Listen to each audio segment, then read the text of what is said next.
الرحمن الرحيم. الحمد لله الذي لم يتخذ ولدا ولم يكن له شريك في الملك ولم يكن له ولي من الذل وكبره تكبيرا. اللهم صل على سيدنا ومولانا محمد وعلى آل سيدنا ومولانا محمد وبارك وسلم. قال الله تبارك وتعالى: أعوذ بالله من الشيطان الرجيم. بسم الله الرحمن الرحيم. إن الله اشترى من المؤمنين أنفسهم وأموالهم بأن لهم الجنة يقاتلون في سبيل الله فيقتلون ويقتلون وعدا عليه حقا في التوراة والإنجيل والقرآن ومن أوفى بعهده من الله فاستبشروا ببيعكم الذي بايعتم به وذلك هو الفوز العظيم. صدق الله مولانا العظيم. رب اشرح لي صدري ويسر لي أمري واحلل عقدة من لساني يفقه قولي. قابل صد احترام بزرگوں، عزیز دوستوں اور بھائیوں، ہماری اس مسجد میں گزشتہ کئی جمعوں تک رسالت مآب صلی اللہ علیہ وآلہ وسلم کی سیرت مبارکہ اور آپ کی حیات طیبہ کے موضوع پر گفتگو چلتی رہی ہے اور تسلسل کے ساتھ یہ سلسلہ جاری تھا. درمیان میں 2-3 جمعہ حالات حاضرہ کے تناظر میں کچھ گفتگو پیش کی گئی. آج پھر سے ہم اپنے اس تسلسل کی طرف لوٹتے ہیں.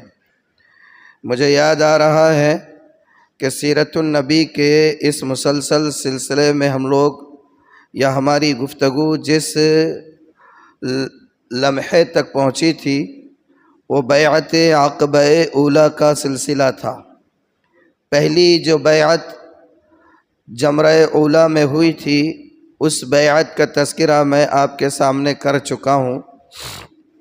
آج کی بات اس سے آگے ربط اور تسلسل کے ساتھ انشاءاللہ آپ کی خدمت میں پیش کرنے کی کوشش کروں گا، لیکن بات سمجھ میں آ جائے اس لیے ہلکا سا پچھلی گفتگو کا اشارہ بھی آپ کو دیتا چلوں تاکہ تسلسل کے ساتھ بات آپ کے سمجھ میں آئے. اللہ کے رسول صلی اللہ علیہ وآلہ وسلم اپنے مکی دور میں کوئی لمحہ ایسا ضائع نہیں کرتے تھے جس میں آپ کسی نہ کسی سے اپنے دین، اپنے پیغام اور اپنے مشن کے سلسلے میں گفتگو نہ کرتے ہو. مکہ والے تو مکہ والے، باہر سے جو لوگ مکہ میں حج کے لیے آتے آپ ان تک بھی جاتے. اگر وہ کہیں پڑاؤ ڈال کر خیموں میں رہتے تو ان کے خیموں میں تشریف لے جاتے. حج کے موقع پر دنیا بھر سے جو لوگ آیا کرتے آپ ان کی خدمت میں بھی جاتے اور ان کو اپنا پیغام سناتے. چنانچہ اسی محنت کے سلسلے میں نبوت کے 11ویں سال میں آپ نے یثرب سے آئے ہوئے کچھ لوگوں سے ملاقات کی اور ان کو اپنا پیغام سنایا، اپنی دعوت دی، اپنا مشن بتایا. اور آپ کی اس دعوت کے نتیجے میں یثرب سے آنے والے 6 افراد نے آپ کی دعوت کو قبول کیا، اسلام کو قبول کیا. اور اسلام کو قبول کرنے کے بعد وہ اس عزم کے ساتھ واپس گئے کہ اب ہم یہاں سے اپنے وطن یثرب یعنی مدینہ پہنچ کر خاموش نہیں بیٹھیں گے، بلکہ جس مشن اور جس پیغام کو آپ نے ہم تک پہنچایا ہے ہم یہاں سے جا کر اس مشن کو عام کرنے کی کوشش کریں گے. چنانچہ وہ لوگ گئے اور انہوں نے اس مشن کے لیے خاموش محنت کی، کیونکہ مدینے میں بھی اس وقت تک کوئی ایسی فضا نہیں بنی تھی جس کے تحت ان لوگوں کو کھل کر کام کرنے کا حوصلہ ہو سکے، یارہ ہو سکے. چنانچہ اس کے اگلے سال یعنی نبوت کے 12ویں سال میں حج کے موقع پر یثرب سے جو لوگ آئے ہیں ان 6 میں سے جو گزشتہ سال آئے تھے اور ایمان قبول کر کے گئے تھے، 6 میں سے 5 لوگ پھر واپس آئے اور ان کے ساتھ مزید 7 لوگ نئے تھے، اور یہ ٹوٹل اس طریقے سے 12 لوگ ہوئے۔ اور ان 12 لوگوں نے اللہ کے رسول صلی اللہ علیہ وآلہ وسلم سے حج کے مہینے میں، یعنی ذی الحج کے مہینے میں 12 نبوی میں، اور یوں کہنا چاہیے کہ جون 621 عیسوی میں، جون 621 عیسوی میں ان 12 افراد نے اللہ کے رسول صلی اللہ علیہ وسلم سے پھر منا کی گھاٹی میں ملاقات کی اور آپ کے ہاتھ پر بیعت کی۔ اللہ کے رسول صلی اللہ علیہ وآلہ وسلم نے ان 12 افراد سے جن امور پر بیعت لی وہ کیا امور تھے؟ اس میں سب سے پہلی بات یہ تھی کہ اللہ کے ساتھ کسی کو شریک نہیں کرو گے۔ دوسری بات یہ تھی کہ جھوٹ نہیں بولو گے، چوری نہیں کرو گے، زنا نہیں کرو گے، اولاد کو قتل نہیں کرو گے، اور کسی پر تہمت نہیں باندھو گے۔ یہ 6 امور تھے جن 6 امور پر اللہ کے رسول نے ان 12 افراد سے بیعت لی تھی۔ اللہ کے ساتھ کسی کو شریک نہیں کرو گے، چوری نہیں کرو گے، زنا نہیں کرو گے، اولاد کو قتل نہیں کرو گے، جھوٹ نہیں بولو گے، اور کسی پر تہمت نہیں باندھو گے۔ ان معاملات پر، ان باتوں پر اللہ کے رسول نے ان 6 لوگوں سے بیعت لی۔ یہ جو بیعت ہوئی ہے، اس بیعت کو بیعت عقبہ اولیٰ کہا جاتا ہے، جس پر بہت تفصیل سے آج سے 2-4 جمعہ قبل ہم بات کر چکے تھے۔ بہرحال یہ لوگ چلے گئے، پہلے 6 تھے، اب 12 ہو گئے، اور ایک وہاں باقی تھے مدینے میں، اس طریقے سے 13 افراد ہو گئے۔ یہ 13 افراد ہوئے۔ انہوں نے جاتے جاتے اللہ کے رسول سے ایک درخواست کی کہ اللہ کے رسول صلی اللہ علیہ وآلہ وسلم، ہم مدینے میں محنت کر رہے ہیں اور محنت کریں گے، آپ کے پیغام کو پہنچائیں گے، بہتر یہ ہے کہ آپ ہمارے ساتھ کسی مقری کو روانہ کریں۔ مقری بولے تو قاری، مقری، جیسے آج کل مولانا کہتے ہیں، کسی عالم دین کو، کسی مولانا کو ہمارے ساتھ روانہ کیجیے، جو ہمیں اللہ کا پیغام بھی سنائیں گے، اللہ کے احکامات بھی بتائیں گے، قرآن کی تلاوت بھی ہم کو سکھائیں گے، اور اس کے ساتھ ساتھ جو لوگ ابھی تک مشرک ہیں ان کو اسلام کا پیغام بھی وہ دیں گے۔ ایسے کسی مقری کو آپ روانہ کیجئے۔ پہلے ایسے صحابہ جو حرفاً مولا ہوتے تھے، یعنی کہ قرآن اور حدیث پر عبور ہوتا تھا، قرآنی تعلیمات اور اسلامی احکامات سے واقف ہوتے تھے، ان کو مقری صحابہ کہا جاتا تھا۔ کیا کہتے تھے؟ مقری۔ جیسے آج کل جو قرآن اور حدیث اور قرآنی احکامات اور اسلامی تعلیمات سے واقف ہوتا ہے اس کو مولانا یا عالم صاحب کہا جاتا ہے، اس طرح عہد نبوی میں ایسے افراد جو قرآنی تعلیمات، اسلامی احکام اور اسلامی شریعت کے ماہر ہوتے تھے انہیں مقری کہا جاتا تھا۔ چنانچہ انہوں نے اللہ کے رسول سے درخواست کی کہ کسی مقری کو ہمارے ساتھ روانہ کیجیے، جو وہاں پر ہمیں قرآن اور اسلام کے احکامات بتائیں گے اور مشرکین کو اسلام کی دعوت دیں گے۔ چنانچہ اللہ کے رسول صلی اللہ علیہ وآلہ وسلم نے حضرت مصعب بن عمیر رضی اللہ عنہ کو ان کے ساتھ روانہ کیا۔ مصعب بن عمیر مدینہ تشریف لے گئے، اور وہاں پر انہوں نے حضرت اسعد بن زرارہ رضی اللہ عنہ کے مکان پر قیام کیا۔ کس کے مکان پر؟ حضرت اسعد بن زرارہ رضی اللہ عنہ کے مکان پر انہوں نے قیام کیا، اور اس قیام کے دوران ان دونوں کی محنت اسلامی شریعت، اسلامی احکام، قرآنی تعلیمات اور اسلام کے پیغام کو عام کرنے میں جتنی شاندار رہی ہے، تاریخ میں اس کی بہت کم مثال ملے گی کہ بہت مختصر عرصے میں حضرت مصعب بن عمیر حضرت اسعد بن زرارہ کی معیت میں اور ان کی رفاقت میں پورے مدینے میں اسلام کی دعوت کو عام کرنے میں کامیاب ہو گئے۔ مدینے کا شاید ہی کوئی گھر بچا ہوگا جس گھر کے کچھ لوگ اسلام کے حلقے میں داخل نہ ہوئے ہو۔ ان کی محنت سے۔ کن کی محنت؟ حضرت مصعب بن عمیر اور حضرت اسعد بن زرارہ، ان کی تبلیغی مشن اور تبلیغی دعوت کی شاندار کامیابی کا ایک واقعہ بھی ملتا ہے۔ واقعہ کیا ہے کہ ایک مرتبہ اسعد بن زرارہ حضرت مصعب بن عمیر کو قبیلے بنو عبد الاشہل اور قبیلے بنو ظفر، یہ دو قبیلے ایک ساتھ رہتے تھے، ان قبیلوں کے درمیان لے کر گئے۔ وہاں پر ایک باغ تھا ان قبیلوں کا، اس باغ کے اندر مرق نامی ایک کنواں تھا۔ تو یہ حضرت اسعد بن زرارہ مصعب بن عمیر کو لے کر قبیلے بنو عبد الاشہل اور بنو ظفر کے باغ کے اندر جو کنواں تھا مرق نامی، اس کنویں کی منڈیر پہ جا کر بیٹھ گئے۔ وہاں یہ لوگ جیسے بیٹھے تو جو مسلمان ہو چکے تھے کچھ لوگ وہ بھی آ کر بیٹھ گئے۔ اب یہ کچھ لوگ بیٹھ گئے تو جو مشرک تھے وہ بھی آنے لگے۔ اور قرآن میں تو اللہ نے وہ تاثیر رکھی ہے کہ کسی کی کان سے ٹکراتا ہے تو وہ ٹکراتا نہیں ہے، وہ کان کے پردوں کو اور دل اور دماغ کو چیرتے ہوئے دل کی گہرائی میں اتر جاتا ہے۔ تو ہوتا یہ تھا کہ جہاں بھی جا رہے ہیں جو قرآن کو سن رہا وہ حلقہ بگوش اسلام ہوتا چلا جا رہا ہے۔ اب یہ دونوں وہاں جا کر بیٹھے، کچھ مسلمان بھی آ گئے، ان کا دیکھے دیکھی کچھ نئے لوگ بھی آ رہے ہیں۔ حضرت مصعب بن عمیر ان کو پیغام سنا رہے۔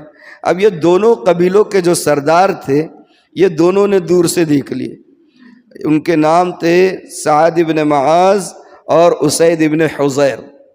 سعد بن معاذ اور اسید بن حضیر، اب یہ دونوں نے دیکھے کہ ارے بھائی آ کے بیٹھ گئے، مصعب بھی ہے اور اسعد بن زرارہ بھی ہے، ان کے ساتھ کچھ اور بھی لوگ ہیں ان کے ماننے والے، اور کچھ اپنے لوگ بھی ہیں جا کے بیٹھ رہے وہاں، یہ لگتا ہے اپنے لوگوں کو خراب کر دیں گے۔ تو سعد بن معاذ نے جو سردار تھے دوسرے سردار سے کہا، ان کا نام اسید بن حضیر تھا، دیکھو یہ جو مکے سے آئے والے صحابہ ہیں نا ان کے ساتھ جو شخص ہے اسعد بن زرارہ وہ میرے خالہ زاد بھائی ہے، اسد بن زرارہ میرے خالہ زاد بھائی ہے، میں ڈائریکٹ ان کو بول نہیں سکتا ہوں کیونکہ میں بولوں گا تو چپ وہ معاملہ دوسرا ہو جائے گا، رشتہ داری کے معاملے آپ سمجھ سکتے کیسے رہتے، غیر نے کچھ بات بول دیا تو آدمی برداشت کر لیتا، رشتہ دار نے نظر جھکا کے بھی چلے گیا تو 100 جو ہے تو معنی ذہن میں پیدا کر لیتا انسان، ایسا بہت دیکھ کے جا رہا، ایسا لگ رہا حالات اچھے ہو گئے ان کے، اب ذرا ہوا لگی ان کو، ذرا پیسے کی کھن دکھ رہی آتی ہوئی، کچھ تو بھی ذہن میں انسان بنا دیتا تصورات۔ تو حضرت وہ موصوف نے کہا، جب تک وہ اسلام نہیں لائے تھے، سعد بن معاذ نے اپنے دوسرے ساتھی اسید بن حضیر سے کہا کہ یہ جو ساتھی ہے تمہارے اسعد بن زرارہ جو بیٹھے ہوئے ہیں ان کے ساتھ، وہ میرے خالہ زاد بھائی ہے، میں ڈائریکٹ کچھ کہوں گا تو ذرا مطلب الگ نکل جائے گا، اگر وہ نہیں ہوتے اور وہ مکہ سے آئے ہوئے صاحب کے ساتھ کوئی اور شخص ہوتے تو یقین مانو کہ میں تم کو بولتا بھی نہیں، میں خود جا کر ان کو یہاں سے نکال دیتا۔ اس لیے تم ایک کام کرو، ابھی جاؤ اور وہ دونوں کو بولو کہ یہاں آ کر کیوں ہمارے لوگوں کو خراب کر رہے، سیدھا جاؤ اپنے علاقے میں جا کے وہاں بیٹھو جہاں بیٹھنا ہے، ہمارے علاقے کے باغ کے کنویں پہ آ کے بیٹھنے کی ضرورت کیا ہے اور ہمارے لوگوں کو خراب کرنے کی ضرورت کیا ہے۔ یہ کس نے کہا؟ سعد بن معاذ نے اپنے ساتھی اسید بن حضیر سے کہا۔ چنانچہ اب انہوں نے جب ایسا کہا تو اسید بن حضیر وہاں سے نکلے، ساتھ میں ان کا نیزہ وغیرہ کچھ تھا، یہ تو ٹریڈیشن تھا ان لوگوں کا، عربوں کا، تلوار اور نیزہ وغیرہ ہمیشہ ساتھ میں ہوا کرتا تھا، ان کا نہیں بلکہ مسلمانوں کا شعار تھا۔ ابھی جیسے آج کل سکھوں کا بنا ہوا ہے، ہم نے اپنی روایات کو اور اپنے اقدار کو، اپنی تہذیب کو، اپنے کلچر کو اپنے ہاتھوں دفن کیا ہوا ہے، اپنے ہاتھوں دفن کیا ہوا ہے۔ بہرحال وہ اسید بن حضیر اپنے نیزے کے ساتھ وہاں آئے، اب آئے یہ دونوں منڈیر پر بیٹھے ہوئے ہیں، اور آ کر ان سے کہا کہ بھئی یہ کیا تماشا لگایا آپ نے، اپنے علاقے میں رہنا، یہاں کہیں کو لے کے آ گئے ان کو، اور آئے تو آئے یہ اپنے تمہارے جو ساتھی ہیں ان کے ساتھ بیٹھے تو کیا ہے کہ ہمارے لوگوں کو کہیں کو گھیر رہے آپ۔ تو حضرت مصعب بن عمیر مسکرائے اور کہا کہ دیکھیے آپ سمجھدار ہیں، آپ قابل آدمی نظر آ رہے ہیں، آپ پہلے ہماری بات سن لو، اگر بات اچھی لگی تو ٹھیک ہے، اچھی نہیں لگی تو یہ ہم اٹھ جاتے، یہاں سے نکل جاتے۔ آپ تو سمجھدار ہیں، آپ فیصلہ کر سکتے کون سی بات اچھی ہے کون سی غلط ہے۔ انہوں نے بڑا سنجیدگی سے کہا، تو انہوں نے کہا بات تو تم معقول کہہ رہے ہو، میں کوئی دیوانہ تھوڑی ہوں، پاگل تھوڑی ہوں کہ بات نہیں سمجھوں گا، تم کچھ بھی بولو تو مان لوں گا۔ تو کہا تمہاری بات تو صحیح ہے، چلو بولو کیا بولتے ہو۔ حضرت مصعب بن عمیر نے ایک دو باتیں اپنی طرف سے کہی اور اس کے بعد قرآن کی تلاوت شروع کی۔ قرآن کی تلاوت شروع کی۔ اسعد بن زرارہ کہتے ہیں کہ ابھی وہ کچھ کہتے جواب میں، قرآن سننے کے بعد جواب میں کچھ کہتے، اس سے پہلے ہی مجھے اندازہ ہو گیا کہ اس شخص کے چہرے پر جو تاثرات آ رہے ہیں اور جو لہریں چل رہی ہے تاثرات کی، اس سے اندازہ ہو گیا کہ دل کی دنیا اندر سے بدل چکی ہے۔ اب جب تلاوت ختم ہوئی تو اسید ابن حضیر نے کہا اچھا یہ بتاؤ یہ تمہارا جو طریقہ ہے، اس طریقے میں داخل ہونا یا اس کو قبول کرنے کے لیے کیا شرط ہے؟ انہوں نے کہا بہت سمپل ہے، سب سے پہلے تو غسل کر لو، کپڑے پاک پہن لو، اس کے بعد جو ہے شہادت دینا ہے کہ اللہ کے سوا کوئی معبود نہیں، محمد الرسول اللہ، اللہ کے رسول ہے۔ یہ دو چیزیں ہو جائے، تین چیزیں، غسل، کپڑے پاک، شہادت، اس کے بعد 2 رکعت شکرانے کی پڑھ لینا، بہت آسان کام ہے۔ انہوں نے کہا اچھا ایسا ہے، وہیں پر جو ہے نظم کروایا یا کہیں جا کر اپنا یہ سب کر کے آ گئے اور قبول کر لیے۔ اب وہ صاحب جنہوں نے بھیجے تھے وہ ادھر منتظر ہے، اب یہ وہاں سے نکلے اپنے دوست کے پاس، وہاں پر سعد بن معاذ ان کے انتظار میں ہے۔ جب یہاں پہنچے تو دور سے ہی سعد بن معاذ نے دیکھ دیا اور اسید بن حضیر کی بدلی ہوئی چال سے اندازہ لگا دیا کہ یہ اب وہ شخص نہیں ہے جو یہاں سے گیا تھا، اور وہ کام کر کے نہیں آیا جس کام کے لیے میں نے بھیجا تھا، لگتا ہے شکار کرنے گیا تھا، شکار ہو کے آ رہا ہے۔ اور واقعی ایسے ہی ہوا۔ جب وہاں پہنچے تو سعد بن معاذ نے کہا کیا ہوا؟ میں نے جس کام کے لیے بھیجا تھا وہ کام تو کیے نہیں، تم واپس آ گئے۔ تو انہوں نے کہا کہ بھائی تم سمجھدار ہو، وہ کچھ کہنا چاہ رہے، بات تو سن لو، پہلے بات تو سن لو کیا کہہ رہے، اگر بات سمجھ میں آئی تو ٹھیک ہے، نہیں تو وہاں سے ہٹا دینا، کیا مسئلہ ہے؟ انہوں نے کہا ہاں میں سردار ہوں، کوئی عام آدمی تھوڑی ہوں۔ وہ حضرت سعد جو اس وقت تک حضرت نہیں ہوئے تھے، سعد بن معاذ وہاں سے نکلے، وہ بھی اپنا نیزہ وغیرہ ہاتھ میں لے کر وہاں پہنچے اور اسعد بن زرارہ سے کہنے لگے تم میرے خالہ داد بھائی ہو، میرے ساتھی کو بھیجا تھا اس کا انداز بدل گیا، تم بھائی نہیں ہوتے میرے تو تم کو میں بتاتا، لیکن بہرحال یہاں کیا کر رہے ہو آپ لوگ؟ پھر حضرت مصعب بن عمر نے وہی کہا کہ بھئی آپ سمجھدار دکھ رہے ہو، بات سن لو، اچھی لگی تو قبول کرو، نہیں اچھی لگی تو چھوڑ دو، ہم چلے جائیں گے۔ انہوں نے کہا ہاں یہ معقول بات ہے، بولو کیا ہے؟ وہی حال، پورا قرآن سنایا، دل کی دنیا بدلی۔ انہوں نے سوال کیا کہ کیا پروسیسر ہے، کیا طریقہ ہے، اور پھر وہ پورا جو ہے تو طریقہ کار پورا کیا، غسل کیا، لباس پہنا اور پھر نماز پڑھی اور دل کی دنیا بدل گئی۔ قبیلے میں واپس گئے تو لوگ کہتے ہیں اب قبیلے کے کہ سعد بن معاذ جب آ رہے تو ہم کو اندازہ ہو گیا کہ ان کا انداز بدلا ہوا ہے۔ سبحان اللہ، سبحان اللہ۔ اب جب وہاں پہنچے اپنے قبیلے میں تو سعد بن معاذ نے پہلا سوال کیا، اچھا بتاؤ تمہاری نظر میں میرا کیا مقام ہے، مجھے کیسا سمجھتے ہو؟ انہوں نے کہا آپ سمجھدار ہو، سردار ہو، جو فیصلہ بھی کریں گے ہمیشہ اچھا فیصلہ کیا ہے، ابھی بھی اچھا ہی کرو گے، تم قبیلے کا برا تھوڑی نہ سوچو گے۔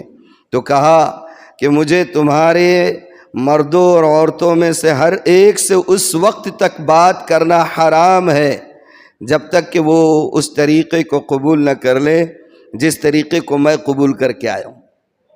ان کا یہ کہنا تھا کہ ان کا پورا قبیلہ اسلام میں داخل ہو گیا، پورا قبیلہ اسلام میں داخل ہو گیا۔ یہ 12 لوگ پہلی بیعت میں ایمان قبول کر کے آئے تھے۔ کتنے لوگ؟ 12 لوگ پہلی بیعت میں ایمان قبول کر کے آئے تھے، اور حضرت مصعب بن عمیر کو انہوں نے اللہ کے رسول سے مطالبہ کیا تھا۔ اب ان دونوں اور وہ 12 افراد کی محنت کا نتیجہ یہ نکلا کہ قبیلے اوس اور خزرج کے جو تھے ذیلی قبیلے، وہ سب کے سب اسلام میں داخل ہوتے چلے گئے، اور مدینے کی تقریباً تقریباً اس لیے کہہ رہا ہوں کہ مکمل آبادی اسلام میں داخل نہیں ہوئی تھی. مدینے میں بڑی آبادی تو یہودیوں کی بھی تھی، ظاہر سی بات تھی کہ وہ بھی داخل نہیں ہوئے، اور ان مشرکین میں سے بھی کچھ قبیلے ایسے تھے جو بہت بعد میں جو ہے غزوہ خندق وغیرہ تک جو ہے تذبذب کا شکار رہے، اور پھر اس وقت پر وہ بھی ایمان لائے. تو بہرحال تقریباً ہر گھر میں سے کچھ نہ کچھ لوگ اسلام کے دائرے میں داخل ہو گئے. یہ 12 لوگ جب آئے تھے 12ویں نبوی میں، نبوت کے 12ویں سال میں. اب یہ سال پورا مکمل ہو گیا. اب نبوت کے 13ویں سال میں، یعنی جولائی 622 عیسوی میں، نبوت کے 13ویں سال اور جولائی 622 میں اب جو ہے ان 12 کی جگہ مدینے سے جو افراد آئے حج کے لیے، وہ تو ایک بڑی تعداد تھی جس میں مشرکین بھی تھے، کیونکہ حج تو مشرکین بھی کیا کرتے تھے. لیکن ان مشرکین کے ساتھ جو ایمان لا چکے تھے ایسے 75 افراد تھے. کتنے افراد تھے؟ 75 افراد تھے. اور ان 75 افراد میں سے 73 افراد جو ہے وہ مرد تھے اور 2 عورتیں تھیں. 2 عورتیں، ایک کا نام تھا ام عمارہ نسیبہ بنت کعب، ام عمارہ نسیبہ بنت کعب، اور دوسرے کا نام تھا ام منیع اسماء بنت عمر. یہ 2 خواتین تھیں اور باقی پورے کے پورے 73 مرد تھے. یہ 75 لوگ اور ان کے علاوہ مشرکین مدینہ کا ایک بڑا قافلہ حج کے لیے نکلا. اب یہ جو مسلمان تھے یہ بہت رازدارانہ انداز میں اپنے نظریے اور آئیڈیالوجی کو اپنے جو کیا کہیں گے کہ ہم سفر جو افراد تھے، سفر میں جو مشرکین شامل تھے، ان کے سامنے اپنے نظریے اور اپنے عقیدے کو ظاہر نہیں کیا. کسی کو بھنک بھی نہیں لگی کہ یہ لوگوں کا عقیدہ کیا ہے. اس میں عبداللہ ابن ابی منافق جو تھا وہ بھی تھا، اور بھی بہت سارے لوگ تھے. بہرحال خاموشی کے ساتھ رازدارانہ انداز میں یہ لوگ جو ہے مدینہ آئے، اور آتے ہوئے راستے میں بڑی رازدارانہ انداز میں گفتگو کر رہے ہیں کہ بھئی پہلے سال گئے تھے 6 بندے اپنے اسلام قبول کر کے آئے، اس کے بعد والے سال میں 12 بندے اسلام قبول کر کے آئے، اور اب ان 6 اور 12 کی محنت سے مدینے کے ہر گھر میں اسلام پھیل گیا. اب ہم پھر جا رہے ہیں، لیکن یہ سلسلہ کب تک چلے گا؟ ہم تو بڑے سکون سے یہاں مدینے میں ہیں، اور وہ نبی جن کی بات کو ہم نے قبول کیا ہے وہ تو مکہ کے اندر بڑے ظلم و ستم کا شکار ہے. ان کو چھپ چھپ کر اپنا پیغام پہنچانا پڑ رہا ہے، اور ان کے ماننے والوں کے اوپر وہاں ظلم و ستم کے پہاڑ توڑے جا رہے ہیں. تو یہ سلسلہ کب تک چلے گا؟ کیا یہ بہتر نہیں ہوگا کہ ہم ایک کام یہ کریں کہ اس نبی کو خود اپنے یہاں ہم لے کر آ جائیں؟ ان کو بھی سکون میسر ہوگا اور ہم کو بھی ایک بڑی سعادت مل جائے گی. آپس میں بات کرتے ہوئے سفر کے دوران آ رہے. اب یہ سب افراد مدینے میں مکہ پہنچ گئے. مکہ میں حج کا سیزن ہے، حج کر رہے ہیں. در پردہ چپکے سے خاموشی میں خفیہ طور پر اللہ کے رسول صلی اللہ علیہ وسلم سے چند افراد ملے اور آپ کو اطلاع دی، پورے سال بھر کی رپورٹ دی، کتنے افراد اسلام میں داخل ہوئے اس کی رپورٹ دی، اور اس کے بعد یہ بھی بتایا کہ اب کتنے لوگ آئے ہوئے ہیں اور آپ سے ملاقات کرنا چاہتے ہیں سب. چنانچہ اللہ کے رسول صلی اللہ علیہ وسلم نے ایام تشریق میں سے 12 ذی الحج کی تاریخ دی کہ 12 ذی الحج کو رات گئے بالکل تاریکی کے اندر، جب سب گہری نیند سوتے ہیں، اس وقت جو ہے بیعت، اس وقت جمرہ اولا جو شیطان ہوتا ہے بڑا، وہاں جو گھاٹی ہے وہاں پر ہم سب ملاقات کریں گے. اور یہ ساری چیزیں خفیہ چل رہی ہے. کیا چل رہی ہے؟ خفیہ چل رہی ہے. خفیہ اس لیے بھی چل رہی ہے کہ مکہ کا ماحول تو آپ جانتے تھے، جو بھی اسلام قبول کرتا وہ اس کے در پہ آزار ہو جاتے تھے. تو بڑی رازدارانہ انداز میں یہ ساری چیزیں چل رہی ہے. چنانچہ 12 تاریخ آئی، اور یعنی کہ جولائی 622 کی 12ویں تاریخ ذی الحج کی. اب یہ لوگ کہتے ہیں، حضرت کعب بن مالک اس روایت کے راوی ہے، بخاری شریف کی روایت ہے. کعب بن مالک کہتے ہیں کہ ہم میں سے ہر شخص بے چین ہے بستر پر. مشرکین کے ساتھ قافلہ مل کر آیا ہوا ہے، سارے مشرکین ہیں، ہم ہیں، سب مرج ہے، زم ہے، اور سب اپنے اپنے بستر پر سوئے ہوئے ہیں.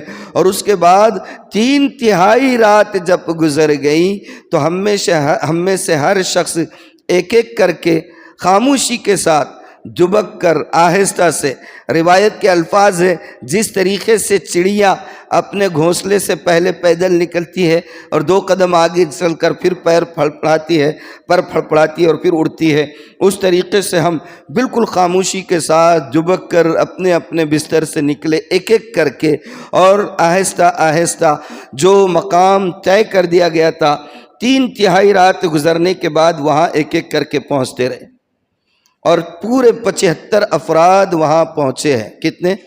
75 افراد وہاں پہنچے ہیں۔ اب یہ بہرحال یہ سب پہنچے، یہ لوگ پہنچ گئے، بعد میں اللہ کے رسول صلی اللہ علیہ وسلم بھی اپنے چچا حضرت عباس بن عبد المطلب کے ساتھ وہاں تشریف لائے۔ حضرت عباس اس وقت تک اسلام قبول انہوں نے نہیں کیا تھا، لیکن عربوں کی خصوصیت جو میں گزشتہ اس سلسلے گفتگو میں آپ کے سامنے بات کہہ چکا ہوں کہ ان کے اندر اپنے نسب اور اپنے خاندان اور اپنے قبیلے کی حمیت سب سے زیادہ اہم ہوا کرتی تھی۔ وہ اپنے نظریات کو بھی بھول جایا کرتے تھے جب معاملہ خاندان یا قبیلے کی کسی فرد کا ہوا کرتا تھا۔ اللہ کے رسول صلی اللہ علیہ وسلم کو اور ایمان قبول کرنے والوں کو قریش کے دوسرے قبیلے تو ستایا کرتے تھے، لیکن بنو ہاشم ہمیشہ، جو قریش کا جو خاندان اللہ کے رسول کا خاندان ہے بنو ہاشم کا خاندان ہمیشہ آپ کے لیے ایک مضبوط شیلٹر اور پناہ گاہ رہا، اور اس قبیلہ بنو ہاشم چونکہ وہ قبیلہ اور اس قبیلے کے افراد سردار بھی ہوا کرتے تھے، اس لیے کسی کی ہمت نہیں ہوا کرتی تھی براہ راست اللہ کے رسول صلی اللہ علیہ وسلم کے گریبان تک ہاتھ لے جانے کی۔ آپ پر ایمان لانے والوں کو تو ستایا کرتے، زد و کوب کیا کرتے، ان پر ظلم و ستم کے پہاڑ توڑا کرتے، لیکن براہ راست اللہ کے رسول صلی اللہ علیہ وسلم تک کسی کا ہاتھ نہیں پہنچتا تھا۔ 1-2 بار ابو جہل نے کوشش کی تھی بد زبانی کی، اور اللہ کے رسول کے چچا حضرت حمزہ کو پتہ چلا تھا، باہر شکار کے لیے گئے ہوئے تھے اور گئے ہوئے ہیں۔ یہاں ایسا ہوا کہ ابو جہل نے اللہ کے رسول کے ساتھ بد زبانی کی، دست درازی نہیں، بد زبانی کی۔ ایک باندی یہ سب منظر دیکھ رہی تھی۔ حمزہ جب شکار سے واپس آئے تو اس باندی نے اللہ کے حضرت حمزہ کو بتایا کہ تمہارے بھتیجے کے ساتھ ابو جہل جو ہے بہت بدتمیزی کر رہا تھا۔ تو حضرت حمزہ وہ بھی اس وقت تک ایمان نہیں لائے تھے، لیکن حضرت حمزہ شکار پر سے واپس آ رہے، گھر نہیں گئے، تیر اور کمان ساتھ میں لگا ہوا ہے، ویسے ہی گھوڑے کو پلٹایا، ابو جہل کے گھر پر گئے، دروازے کو نوک کیا، باہر آیا تو کمان سے اس کے سر پر ایسا دے مارا کہ اس کا سر پھٹ گیا اور خون کے فوارے نکلنا شروع ہو گئے۔ تو ان عربوں کے نزدیک آئیڈیالوجی سے زیادہ قبیلے کی عصبیت، خاندانی عصبیت اور گھر کے افراد کی عصمت اور اس کی جان کی حفاظت زیادہ اہم تھی۔ تو اللہ کے رسول تشریف لائے تو آپ کے ساتھ میں آپ کے چاچا حضرت عباس بن عبد المطلب تھے۔ وہ اس وقت تک اگرچہ ایمان نہیں لائے تھے، لیکن آپ کی حفاظت کی خاطر آپ کے ساتھ میں آئے۔ اب آپ تشریف لائے، یہ 75 لوگ پہلے سے موجود ہے۔ اب آہستہ سے بات کا سلسلہ شروع ہوا، سب کا تعارف ہوا ہوگا، گفتگو ہوئی ہوگی اور ساری رپورٹ سنائی گئی ہوگی۔ پورے سال بھر کے دوران مدینے کی جو کارکردگی حضرت مصعب بن عمیر اور اسعد بن زرارہ کے ذریعے ہوئی تھی، وہ ساری رپورٹ اللہ کے رسول صلی اللہ علیہ وسلم کی خدمت میں پیش کر دی گئی۔ اب اس کے بعد معاملہ آیا بیعت کا۔ تو حضرت عباس کھڑے ہوئے اور حضرت عباس نے کہا کہ او خزرج کے لوگوں، ذرا پہلے غور سے سن لو، یہ جو محمد ہے میرا بھتیجا محمد یہاں مکہ میں پوری قوت، پوری طاقت اور پوری حفاظت کے دائرے میں ہے ہمارے درمیان۔ کسی کی مجال نہیں ہے کہ محمد تک ہاتھ لا سکے۔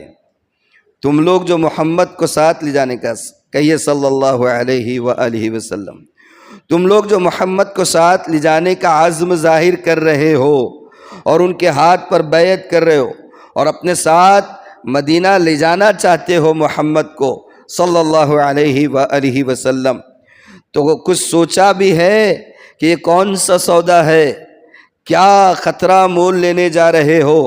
اگر تم محمد کو ساتھ لے جاتے ہو تو اس کا مطلب یہ ہے کہ پوری دنیا سے جنگ کی جو ہے تو دعوت دے رہے ہو۔ سیاہ اور سفید اور سیاہ اور سرخ اور سفید کی جنگ ہوگی، اور تمہارے اشراف قتل کر دیے جائیں گے، تمہاری عزتیں اور تمہارے مال محفوظ نہیں رہیں گے۔ کہیں ایسا تو نہیں ہے کہ یہاں سے تو بڑے بلند بانگ دعووں کے ساتھ لے کر چلے جاؤ اور حالات کا شکار ہو تو محمد کو چھوڑ دو؟ ایسا تو نہیں ہوگا۔ کس نے کہا یہ؟ اللہ کے رسول حضرت نبی کریم صلی اللہ علیہ وسلم کے چچا حضرت عباس نے۔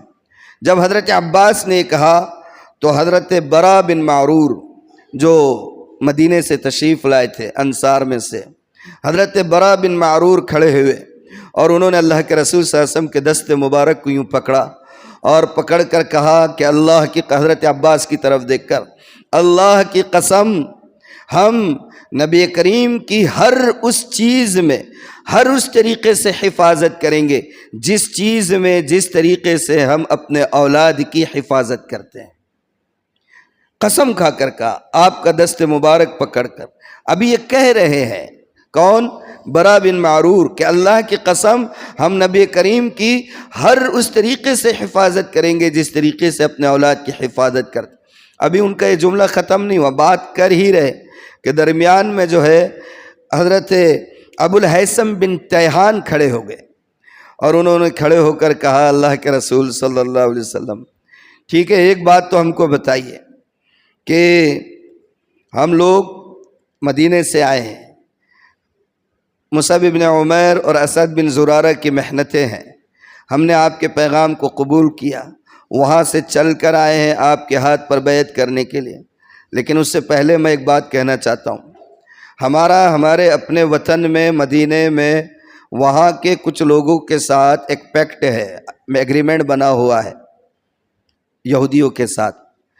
آپ کے ہاتھ پر بیعت کرنے کا مطلب یہ ہے کہ ہمارا وہ عہد ٹوٹ جائے گا۔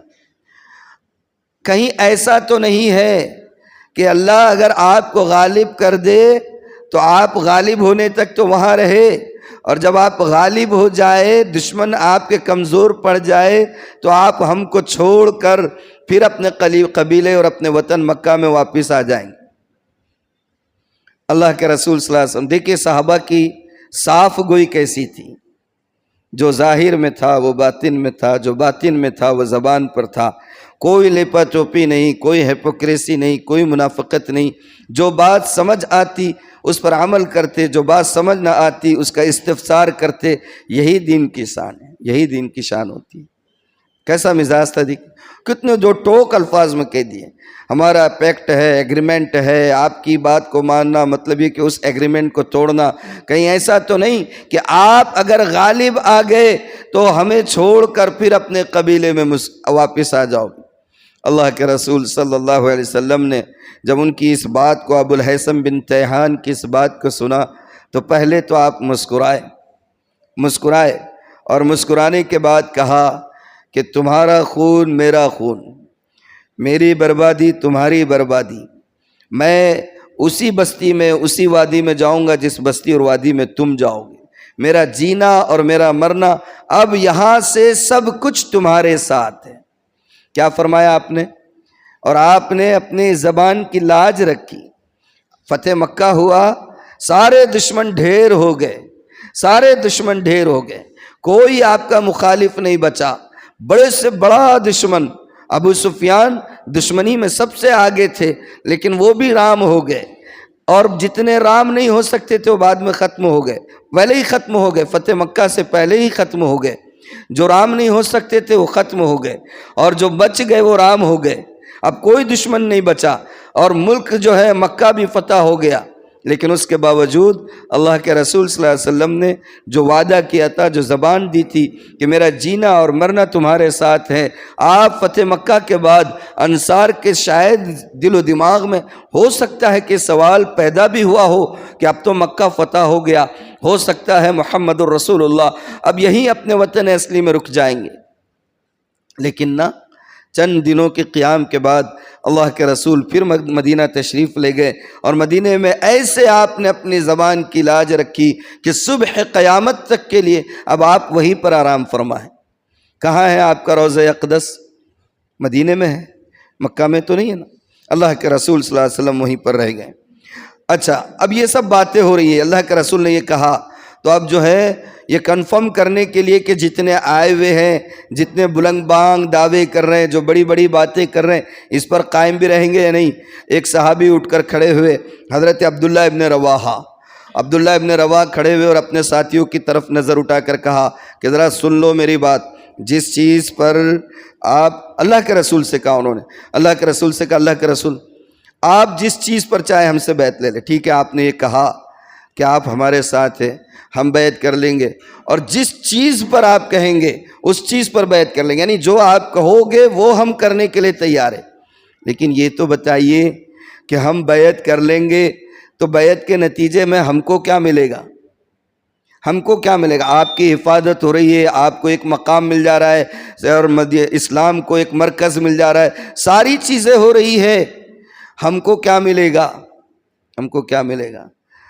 اسی وقت اللہ تعالیٰ نے قرآن کی آیت اتاری، ان اللہ اشتری من المؤمنین انفسهم واموالهم بان لهم الجنہ، ان اللہ اشتری من المؤمنین انفسهم واموالهم بان لهم الجنہ، اللہ نے مسلمانوں سے ان کی جان اور مال کا سودا کر لیا ہے، کس چیز کے عوض میں؟ کس چیز کے عوض میں؟ کہ ان کو جنت ملے گی، بِأَنَّ لَهُمُ الْجَنَّةِ، جنت ملے گی۔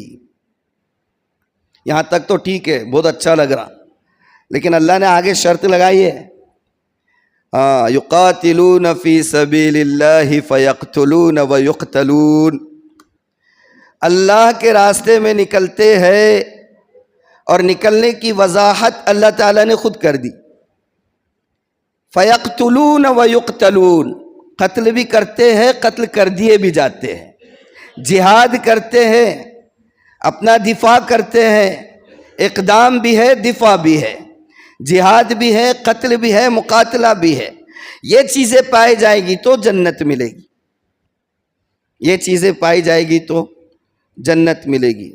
ہم نے ان ساری چیزوں کو کچھ اور ہی سمجھ کر رکھا ہوا ہے، قرآن کچھ اور کہہ رہا ہے، حدیث کچھ اور کہہ رہی، کتابی تعلیمات کچھ اور کہہ رہی، ہم کچھ اور سمجھ کر بیٹھے ہوئے، ہم کچھ اور سمجھ کر بیٹھے ہوئے۔ قرآن کہہ رہا ہے کہ جنت کا سودا ہے مسلمانوں کی جان اور مال کے عوض میں، کیوں؟ یقاتلون فی سبیل اللہ فیقتلون ویقتلون، اللہ کے راستے میں جہاد کرتے ہیں، قتل بھی ہوتے ہیں، قتل بھی کرتے ہیں۔ ہاں، اور اس کے بعد اللہ تعالیٰ نے فرمایا کہ وَمَنْ أَوْفَى بِعَهْدِهِ وَعْدًا عَلَيْهِ حَقًّا فِي التَّوْرَاةِ وَالْإِنْجِيلِ وَالْقُرْآنِ، اور اس چیز کا وعدہ اللہ نے کر چکا ہے، صرف تمہارے ساتھ نہیں، توریت میں بھی یہ وعدہ تھا، انجیل میں بھی وعدہ ہے، اور قرآن میں بھی یہی وعدہ ہے، وَمَنْ أَوْفَى بِعَهْدِهِ مِنَ اللَّهِ، اللہ سے زیادہ اپنے وعدے کو پورا کرنے والا کون ہے؟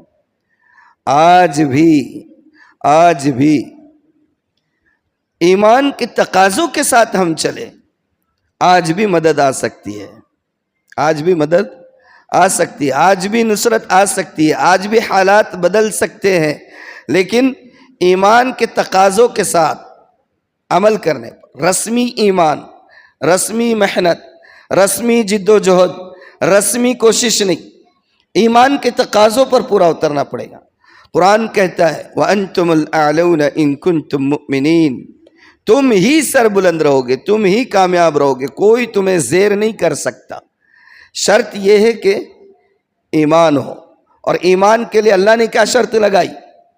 فَيَقْتُلُونَ وَيُقْتَلُونَ، مجاہدہ، جد و جہد، کوشش امت کے استحکام کی، کون سے استحکام کی؟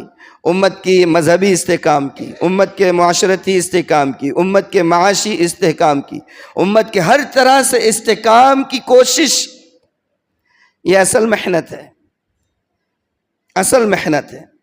ہم اپنے کاموں میں، ہر تنظیم میں کسی ایک پرٹیکولر کی بات نہیں ہے، ہر مومنٹ، ہر تنظیم، ہر آرگنائزیشن، ہر ادارہ، ہر انسٹیٹیوشن، اس نے جس کام کو، جس پیغام کو، جس مشن کو، جس طریقے کو اپنے ہاتھ میں لیا ہوا ہے، وہ یہ سمجھ رہا ہے کہ وہی کام صحیح ہے، وہی کام صحیح ہے۔ مثال کے طور پر پورے علاقے میں گھروں میں پانی گھسا ہوا ہے، ہم اپنے روٹین کام کر کے خوش ہیں کہ ہم کام کر رہے ہیں، ان کا کیا؟ گھروں میں پانی گھس گیا، اس کا کیا؟ وہ بیچارے سسک رہے، بلک رہے، رو رہے، تڑپ رہے، رات کی تاریکیوں میں گھر کا سامان دیکھ کر رو رہے، اس کی فکر ہی نہیں ہے، روٹین کام کر رہے ہیں۔ اب وقت پہ کس چیز کی ضرورت ہے؟ وقت پہ کس چیز کی ضرورت ہے؟ یہ ہے۔ بہرحال اللہ اکبر کبیرہ، اللہ کے رسول صلی اللہ علیہ وسلم نے تو مسکرا کر کہا تھا جنت ملے گی، اللہ نے یہ آیت نازل کر دی، اور جیسے ہی یہ آیت سنی تو حضرت عبداللہ ابن رواحہ نے کہا ربح البیع لا نقیل ولا نستقیل وہوا کیا منافع بخش تجارت ہے، کیا منافع بخش تجارت ہے۔ اب اس بات پر تو ہم اٹل ہے، خود بھی قائم رہیں گے اور کسی کو بھی اس بات سے نیچے اترنے نہیں دیں گے۔ سبحان اللہ۔ اور صحابہ نے کر دکھایا، صحابہ نے کر دکھایا۔ حجۃ الوداع کے موقع پر آپ نے جب یہ کہا تھا بلغوا عنی ولو آیا، ایک بات بھی اگر تم کو پتہ ہو تو دوسروں تک پہنچاؤ، تو کیا ان میں سے ہر صحابی یہ سوچتے رہا کہ میرے علاوہ یہاں پر 1,24,000 اور بھی تو ہے نا، میں نے نہیں کیا تو کیا ہوا؟ لیکن پوری دنیا میں دین پھیلا صحابہ کے پھیل جانے کی وجہ سے، ان کے مجاہدوں کی وجہ سے، ان کے جہاد کی وجہ سے، ان کی ہر میدان میں کوششوں کی وجہ سے۔ کسی نے حدیث کے ذخیرے کو اپنی محنت کا میدان بنایا، کسی نے جہاد کو اپنا میدان بنایا، کسی نے جو ہے اپنے سے بڑے جو شیوخ تھے، اپنے سے بڑے جانکار تھے حدیث اور قرآن کے، ان کی صحبت کو اپنا میدان بنایا، مختلف میدانوں میں کام کرتے رہے اور دین کو پھیلاتے رہے۔ یہ ہے۔ بہرحال یہ لوگ، ابھی ایک دو باتیں میں آپ سے اور پوچھنا چاہتا ہوں۔ یہ اتنے عزم کا اظہار کر رہے ہیں، اللہ کے رسول کو لے جانا چاہ رہے ہیں، اور راستے میں آتے ہوئے ہی گفتگو کر رہے ہیں کہ لے کر آ جائیں گے اللہ کے رسول کو۔ مجھے بتائیے کیا ان کو نہیں معلوم تھا کہ اگر اللہ کے رسول کو لائیں گے تو پوری دنیا سے دشمنی مول لینی پڑے گی؟ کس فضا میں، کس ماحول میں، کس پس منظر میں، کس بیک گراؤنڈ میں اللہ کے رسول کو اپنے ساتھ لے جانا چاہ رہے ہیں؟ اس بیک گراؤنڈ میں کہ پوری دنیا اللہ کے رسول کے خون کی پیاسی تھی، مکہ کی زمین آپ پر تنگ کر دی گئی تھی، اور لوگ جو اسلام قبول کیے جا رہے تھے، ظالموں کے ہاتھ اسلام قبول کر رہے تھے، ظالموں کے ہاتھوں قتل کیے جا رہے تھے، جو کمزور تھے، نہتے تھے، غلام تھے، ستائے جا رہے تھے۔ ویسے ماحول میں یہ سمجھدار قسم کے لوگ اللہ کے رسول کو اپنے پاس لے جانا چاہتے تھے، تو کیا ان کو اتنی سوجھ بوجھ نہیں تھی کہ اتنا بڑا رسک مول لینا چاہ رہے تھے؟ ہاں، دیکھیں صحابہ کا ایمان، ان کی فراست، ان کی بصیرت اور ان کا شعور ایسا تھا کہ ایک مرتبہ ایمان قبول کرتے تو ان کو یقین تھا اللہ کے رسول کی کامیابی پر۔ آپ کو میں نے ابھی جو ہے حضرت ابو الہیثم کا جو سوال سنایا، اب دیکھو ان کا یقین کتنا مضبوط ہے۔ وہ یہ نہیں کرے ہمارا کیا ہوگا، وہ یہ کرے اللہ آپ کو غالب کرے گا، اور اللہ غالب کرے گا تو کہیں ایسا تو نہیں ہم کو چھوڑ کر چلے جائیں گے۔ سبحان اللہ، کیا یقین ہے، کیا یقین ہے۔ پوری دنیا سے جنگ ہونی ہے اور یہ کہہ رہے ہیں اللہ آپ کو غالب کرے گا، اور اللہ غالب کرے گا تو کہیں ہم کو چھوڑ کر چلے تو نہیں جاؤ گے۔ آج ہے وہ یقین کی کیفیت، وہ ایمان کی کیفیت، وہ ایمان کی کیفیت پیدا کرنی ہوگی، وہ جو صحابہ کے اندر تھی، اللہ کے رسول کے نہج پر، صحابہ کے نہج پر، اور وہ تسلسل کے ساتھ وہ نہج چل رہا ہے، اس نہج پر ایمان کی حقیقت کو سمجھنا ہوگا، تب کہیں جا کر کامیابی کے وعدے ہیں، تب کہیں جا کر اپنے من میں ڈوب کر پاجا سراغ زندگی، اپنے من میں ڈوب کر پاجا سراغ زندگی۔ اللہ کہہ رہے، یعنی اللہ کے الفاظ یوں سمجھ لیجئے کہ ترجمانی کی ہے اقبال نے، اپنے من میں ڈوب کر پاجا سراغ زندگی، تو اگر میرا نہ بنتا نہ بن، اپنا تو بن، اپنے آپ کو پہچانو، اپنے ایمان کو پہچانو، ایمان کی قوت کو پہچانو۔ بہرحال وقت بہت ہو رہا ہے، یہ بیعت عقبہ ثانیہ کے چیپٹر کو اور موضوع کو یہ کلوز کرتا ہوں۔ یہ ایگریمنٹ ہو گیا، بعد میں سب باتیں ہو گئی، اللہ کے رسول سے ان لوگوں نے کہا ہاتھ بڑھائیے، اور سب نے ایگریمنٹ کر لیا، معاہدہ کر لیا، بیعت کر لی، بیعت کر لیا آپ سے۔ اب اس بیعت پوری رازداری کے ساتھ چل رہا، پوری رازداری کے ساتھ. رات کے 3/3 حصہ گزرنے کے بعد تہجد کے وقت میں ایک شیطان نے دیکھ لیا یہ سب. شیطان تو قسم کھا کے آیا نا, تو اب اس نے دیکھا کہ قریش کے لوگوں کو پتہ ہی نہیں چلا, کس کو بھی پتہ نہیں چلا. روایتوں میں ہے یہ الفاظ, ادھر ادھر کی بات نہیں. اس نے شیطان نے ایک پہاڑ کی چوٹی پہ جا کر ایک آواز لگائی, نظر نہیں آ رہا, آواز آ رہی ہے, او قریش کے لوگوں, او قریش کے لوگوں, یہ مدینہ سے آئے ہوئے, یثرب سے آئے ہوئے لوگ محمد کے ساتھ صلی اللہ علیہ وآلہ وسلم ایگریمنٹ کر رہے ہیں, اور وہ ان کو لے جا کر آپ کے خلاف ایک فوج بنانے والے ہیں, اور پھر آپ پر حملہ کریں گے.